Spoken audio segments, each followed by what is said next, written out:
खुदावंद यीशु मसीह जो कि हमारा बादशाह है और जिसकी बादशाहत का आखिर ना होगा, उसी के नाम में आपकी सलामती हो।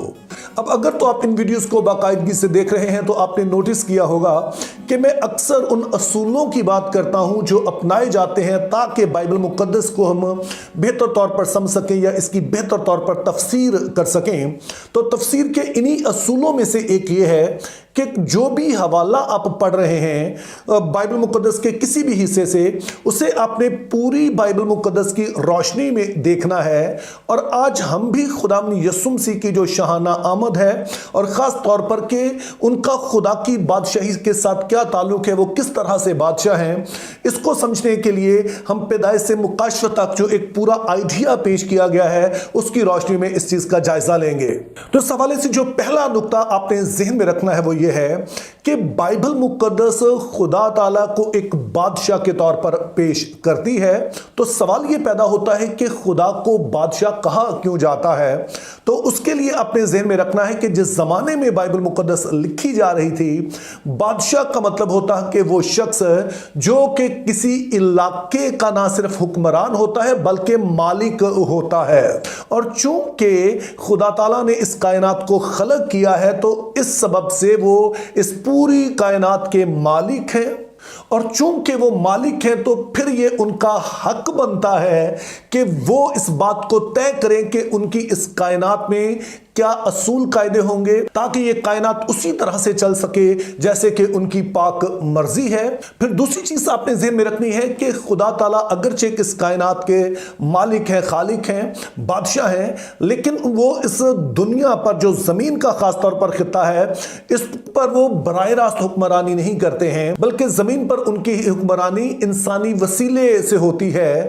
जैसे कि हम देखते हैं कि जब खुदा ताला ने इस कायनात को बनाया तो उसके बाद खुदा ने आदम को भी बनाया। और अब पैदाइश पहला बाब 26 आयत में लिखा है कि खुदा ने इंसान को अपनी सूरत पर अपनी शबीह की मानिंद बनाया ताकि वो जमीन पर इख्तियार रखे। और 28 आयत में खुदा ताला उसे बरकत देते हैं कि फलो और बढ़ो और जमीन को मामूरों महकूम करो, इस पर हुकूमत रखो।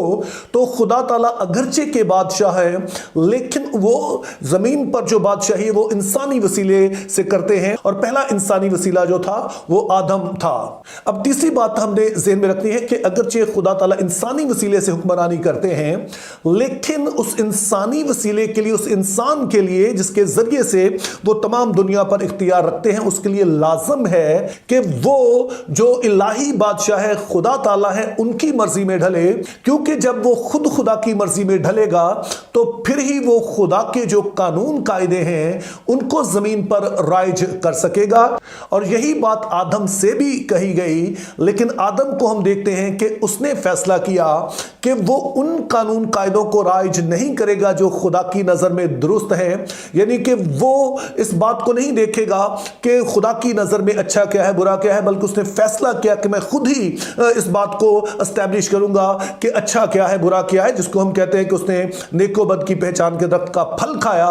तो उसने दरअसल खुदा की मर्जी को जमीन पर राइज करने की बजाय फैसला किया कि वो खुद से अपनी मर्जी जो है वो जमीन पर राइज करेगा।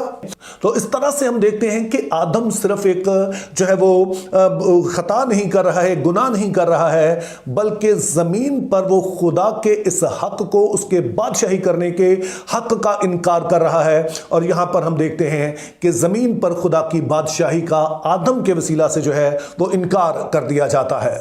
और खुदा ताला जब इसराइल को मिस्र से रिहाई देते हैं तो उससे कहते हैं कि तुम मेरे लिए एक खास कौम और मेरी एक ममलकत होगे। ममलकत को आप इंग्लिश में किंगडम कहते हैं। तो इस तरह से खुदा ताला जुज़वी तौर पर अपनी बादशाही जो है बनी इसराइल में कायम करते हैं, लेकिन आइडिया यह है कि उनके वसीला से उनकी बादशाही जो है वो जमीन की इंतहा तक पहुंचेगी। और यह बात और भी वाज़ेह हो जाती है जब हम इसराइल की तारीख को पढ़ते हैं बाइबल मुकद्दस में कि वहां पर भी खुदा ताला उन्हें बादशाह देते हैं और उन बादशाहों के जरिए से खुदा ताला उन पर हुक्मरानी करते हैं।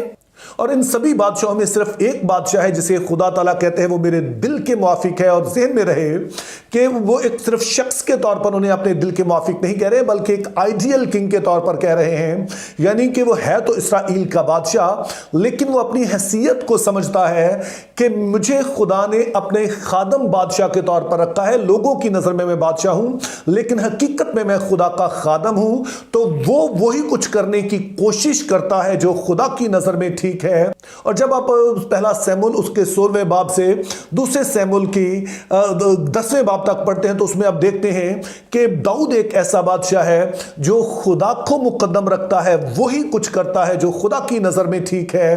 तो इसी सबब से वो खुदा के दिल के मुआफिक है। इसीलिए खुदा ताला उससे वादा भी करते हैं कि मैं तेरी बादशाही जो है उसको हमेशा के लिए कायम कर दूंगा।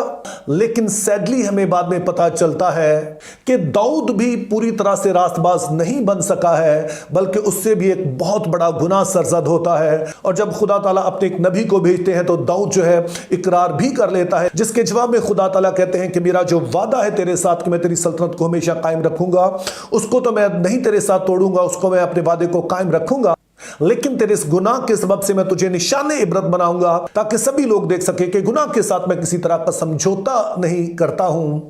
तो इस तरह से हम देखते हैं कि आदम की तरह दाऊद भी खुदा का वसीला था, जिसके जरिए से खुदा ताला बादशाही कर रहे थे, लेकिन यह भी पूरी तरह से रास्तबाज नहीं ठहर सका। यानी कि वो सब कुछ नहीं कर सका जो कि खुदा की नज़र में ठीक है, और उसकी यह सजा भी पाता है। लेकिन बहरहाल एक उम्मीद होती है कि दाऊद की नस्ल से कोई आएगा जो कि फिर इस बादशाही को ज़मीन पर कायम करेगा।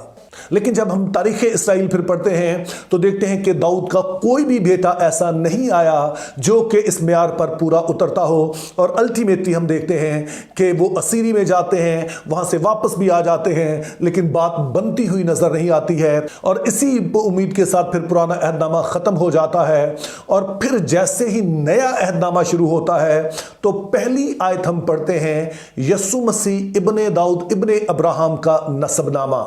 अब नए अहदनामा का ये पहला ही जो जुमला है वो हमें बता देता है कि यसु मसीह इस दुनिया में आए क्यों हैं। नंबर 1, वो इब्ने दाऊद बनकर आ रहे हैं कि खुदा की बादशाही जो कि ज़मीन पर कायम नहीं हो पा रही है उसे कायम करें, और दूसरी तरफ उनके वसीला से ये बादशाही जो है वो ज़मीन की इंतहा तक पहुँचे, जैसे कि खुदा ने अब्राहम से कहा था। और फिर जब इस इंजील का इख्तिताम होता है तो यसु मसीह अपने शागिर्दों को ये हुक्म देकर जाते हैं कि आसमान और ज़मीन का कुल इख्तियार मुझे दिया गया है, बस तुम सब कौमों में जाकर इंजील की मुनादी करो और उन्हें बाप और बेटे और रूह कुद्स के नाम से बपतिस्मा दो, और उन्हें इन सब बातों की तालीम दो जो मैंने तुम्हें सिखाई हैं। यानी कि वो तौर तरीके जो खुदा की बादशाही के हैं वो तुम उन्हें सिखाओ। तो इस तरह से हम देखते हैं कि यसु मसीह जब इस ज़मीन पर आते हैं तो वो यही मकसद लेकर आए कि खुदा की बादशाही जो कि उनका हक है, जिसका इनकार जो है वो आदम ने कर दिया, और फिर नस्ल इंसानी में से कोई भी ऐसा नहीं है जो कि खुदा की मर्जी में ढल सके। लेकिन अब के कोई आया है जो कि ऐसा कर सकता है, और उसी ने दरअसल ऐसा किया है। तो जब यसु मसीह ने कहा कि आसमान और ज़मीन का कुल इख्तियार मुझे दिया गया है, तो इसका मतलब यह था वो इख्तियार जो आदम के हाथ से छिन गया था वो दोबारा से मेरे हाथ में आ गया है, और उसके बाद वो आसमान पर उठाए जाते हैं। और आप जानते हैं कि वो बाप की दाहिनी हाथ बैठ जाते हैं, उस तख्त पर बैठ जाते हैं, खुदा का दस्ते रास्त बनकर अब पूरी कायनात पर वो हुक्मरानी कर रहे हैं।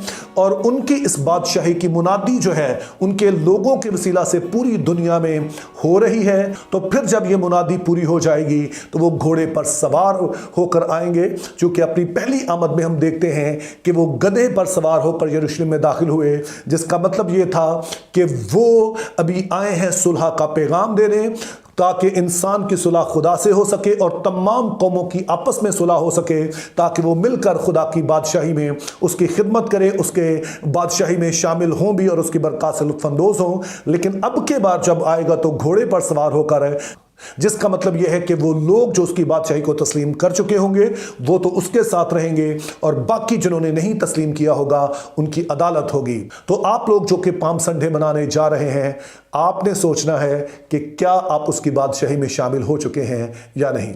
अगर हो चुके हैं तो आपको मुबारक हो, अगर नहीं तो पाम संडे का पैगाम यह है कि आप अपनी इस बगावत को तर्क करके उसकी मर्जी के ताबे हो सकते हैं, और वो कुछ जो हम नहीं कर सकते हैं वो मसीह ने हमारी खातिर किया, तो उसमें शामिल हों ताकि आप उसकी अबदी बादशाहत का हिस्सा भी हों और अबदी बरक़ात से लुत्फ़ अंदोज़ भी हों। Think biblically, live purposefully, have a very good day.